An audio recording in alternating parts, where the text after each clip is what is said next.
addiction and a second chance at life. Graduation ceremony today at the Brown County Courthouse marked the completion of a program that helps those struggling with drug addiction. In a First Alert update, Emily Riley shows us why this is such a special day for the graduates and their loved ones. The two graduates today say this program was life-changing and helped them when they were at their lowest point.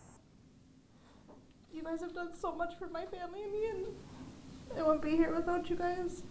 Just a few years ago, Nicole LaForge was certain her addiction to heroin would take her life.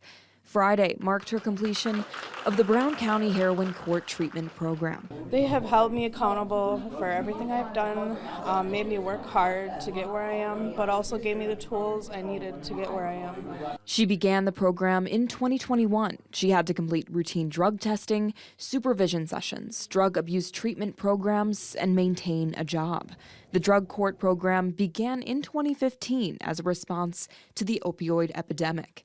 If people are in this program and being productive, they're not out doing the burglaries and the robberies and the thefts in order to feed the addiction.